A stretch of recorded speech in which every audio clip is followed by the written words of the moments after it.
Hi Peniel, hope you are doing well my friend. Want to share what the Lord has been doing in my life and hope it will bless the body of Christ. Just after the COVID pandemic in 2021, one of my wife's uncle was very sick with diabetes and he was becoming very weak and I could see that he is coming to the end of his life.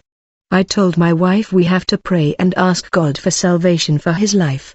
So for the next couple months I asked God to give me the right opportunity to share the truth of gospel with him, because he is coming from the Anglican Church where they don't preach salvation to convert and become born again. I think about June or July of the same year 2021 when we have our winter months. I received a call from my uncle's son about 1 o'clock in the morning when it was freezing cold. He said my father is not looking good and he called the ambulance. So I quickly got dressed and drove to his house asking God to slow down the ambulance until I lead him to Christ. When I arrived he was already in a terrible state. He was speaking to us but his words could not come out clearly. So I went close to him and told him he need to repeat the sinner's prayer after me and he must believe in his heart and confess with his mouth that Jesus died for his sin. He really struggled to repeat after me because his words could not come out clearly, but you could see his determination and how he agreed with me. Just after we finished praying the ambulance arrived and we helped them get him onto the stretcher because he was a heavy man. I knew he was not going to come back once he got into the ambulance. While he was in the ambulance he was trying to tell us something but his words did not come out. I believe he was trying to tell us that there are angels around him and he was trying to ask us if we could see them but his words could not come out of his mouth. Once the ambulance left we received a call from his son who accompanied him to the hospital that he was further passed away in the afternoon. I rejoiced because I knew he found salvation before he died. I was so happy that I could get up that time of the morning to sacrifice my sleep and make sure that my uncle made it. The Lord was so strategic with this event because one of my aunts who was backslidden for years was standing with me when I lead my uncle to Christ, and after the funeral she converted back to the Lord. Praise God, because he really ordered the steps of his people. In that very same year another aunt on my side of the family was sick with stage 4 cancer and she was also living out the last days of her life. And I also asked the Lord to please give me an opportunity to lead her to Christ. She however owned a bar, or what we call a tavern, and it was not so easy to convince her to leave her lifestyle because she made money selling alcohol for a living. So what I did, instead of preaching to her, I would go and visit her and just spend time with her, not saying anything, just showing love and care. So during that time God gave me a dream and I saw 4 angels standing in front of her home and just singing worship songs. In my dream, I saw how our family surrounded her bed and how I told them that my aunt will die, and she need to accept Jesus. In the same dream, one of my Muslim friends who was heavy on drugs abuse, his father drove up and also stood in front of my aunt's yard, and he was saying to me that his son is in hospital for drug overdose, and he only have 22 hours to live. The next day I told my mom the dream I had and my aunt will die very soon. I went to my aunt, and just like in the dream, my family surrounded her bed, and I told my aunt she need to put her house in order, but I knew she will not do it right away because she was still gambling and going to casino while she was sick.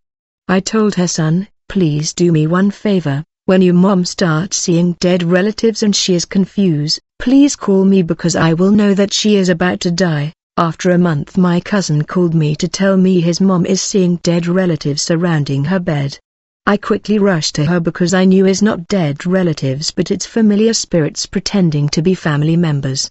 So I said to her, look at me, and while I was talking to her she would just say, here is another standing next to me, look, here is another above my head, look, here is another one coming in the room. I said to her, look at me and ignore them, let us do the sinner prayer and give your life to Jesus.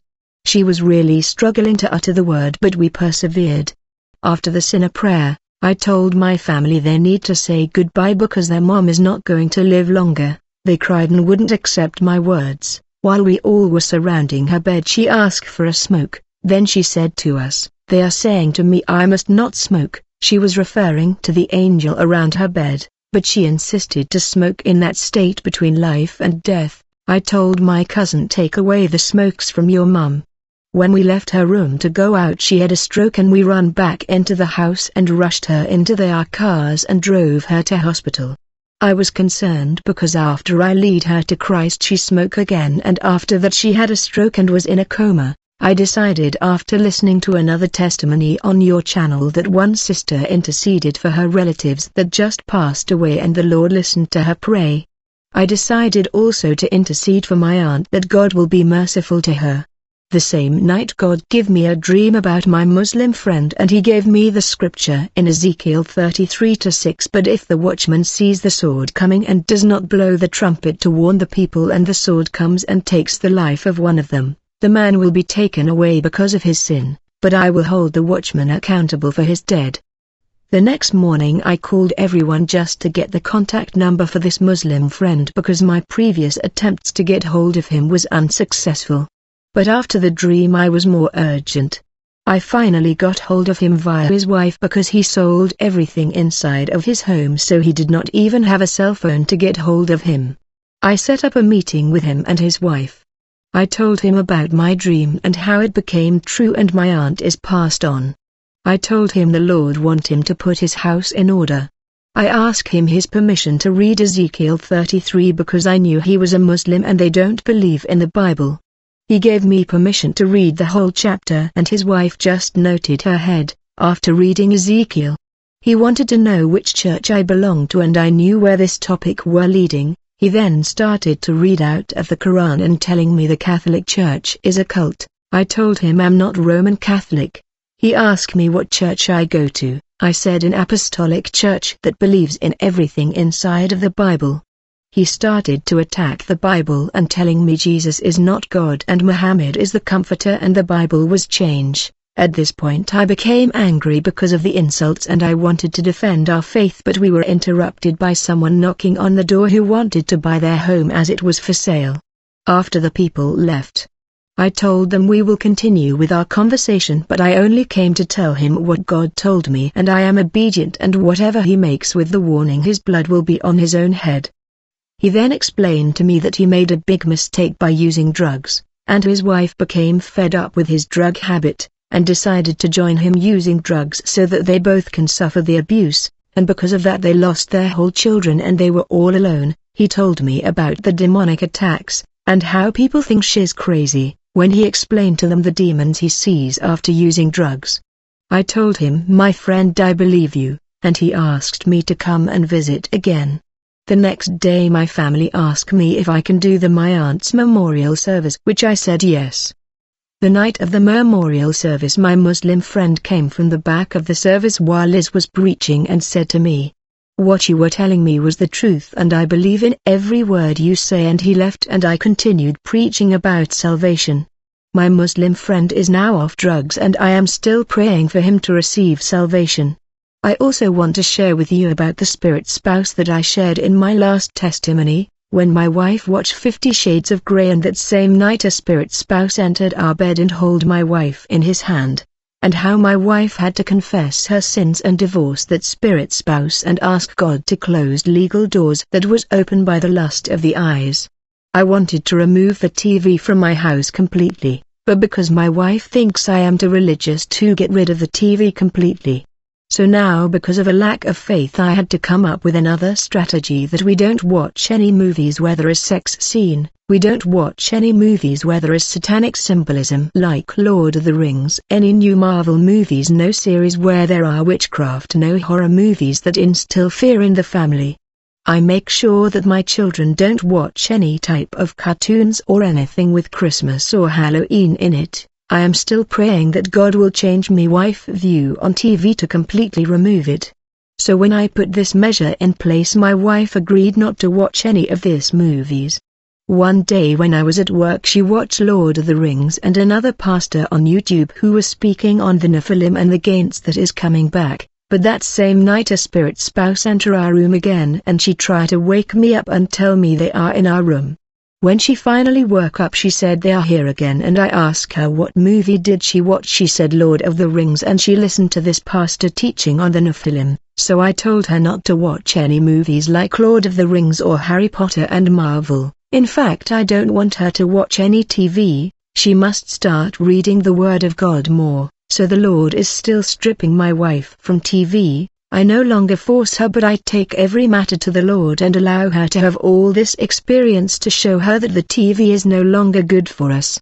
He also taught us the best way to get rid of a spirit spouse is to confess your sins to one another. The spirit spouse won't leave if you are not confessing the truth. It will not leave until you tell your partner what happened and how did the spirit spouse got legal access to your life. They won't leave if you don't call this sin on that name, like telling your wife or husband you masturbated when you were alone, telling your partner that you watch porn and committed adultery in your heart with those women in the porn movies and open up the door for a spirit spouse. Confess and tell that you went with your family to family tradition and slaughtering for the ancestor and it opened up a door for a spirit spouse. Tell and confess that you are cheating on your husband or wife by chatting and flirting with other men or women in social media. Telling and confessing your sins by telling your husband or wife that you have cheated and slept with someone else instead of confessing only to the Lord. You have to confess your sins to your actual partner. If you are full of pride and worry about what people would say, you will be in bondage for the rest of your life, stuck in a spiritual prison, and will eventually get sick and still in bondage and possibly lose your salvation because you worry what other people would say. Is it not better to be rather embarrassed before men in confessing your sins and find forgiveness rather than hiding your sins and be embarrassed by God on Judgment Day? Isn't it better to face embarrassment now than to die in your sins and to be sent to eternal judgment because you were ashamed by hiding your sins? So the best form of deliverance from a spirit spouse is confession, but the Word teaches us whoever confess their sins will find mercy. But whoever hides their sins will not prosper, so it's up to you and me to honestly confess our sins before God and allow Him to purify us by taking us through the fire. Embrace every trial and test with joy and be happy and consider it a pure joy when you are faced trials. As a matter of fact, every believer should embrace trials and test because it makes you spiritual stronger and teaches you faith, endurance, long-suffering, perseverance, hope, trust. It makes you stand firm in difficulties. Most believers don't want to go through the fire of purification because they are afraid of losing all comfort. That is a lie the enemy wants you to believe, because during the fire God trains you to stand and fight. He trains you in warfare. He allows Satan to take away your comfort and test your faith, and once you are done with the fiery trials you are more firm into your faith. So God teaches you to live a victorious life when you have nothing and you are still believing in God. There is nothing more the enemy can do to you. Once you see trials and difficulty as a blessing, then you have become spiritual mature. So whether God blesses us with a material blessing or with trials, it is all the same. Both of them are equally blessed by God. To be honest, I like trials and tests because God builds His Son's character in your life. You become more like Jesus in every way. I am not saying I don't like physical blessing, but I like more when God development values of the kingdom in my life. But both of goodness and severity are both blessing from God. Like Job said, shall we accept the good and not the bad from God? Trials makes you stronger and it teaches you warfare and teaches you to live a victorious life, because we are fighting against an enemy that opposes everything we as believers stand for. The word Satan means opposer. So he will oppose everything inside of the Word of God and every promise inside of the Word of God. For example, God's Word said He has not given us a spirit of fear but a spirit of love and a sound mind. So the devil, because he is the opposer, will bring fear in your life, so he uses the opposite thing to what God has tell you to become. Let me give you an example in my life. Since I stopped watching TV, there was a lot of demonic activity happening in my house. The enemy will throw things around in my house to cause fear in my heart, but I would get up and run into the room where the sound is coming from to rebuke the demonic activity. They will bring a tangible fear over me that I can even feel. I would get up and smile and rebuke the fear with scripture and stand firm head to head with fear. I will not give in or doubt 1 inch, because I know fear is a weapon the enemy used to cripple our faith. I know how he fights. He always comes with the opposite of what the Word of God says. Because it's his nature. His name means opposer, and it's his job to oppose us, but it's our job to resist him and he will flee from you. But we can only do this when we have unwavering faith inside of what his word says.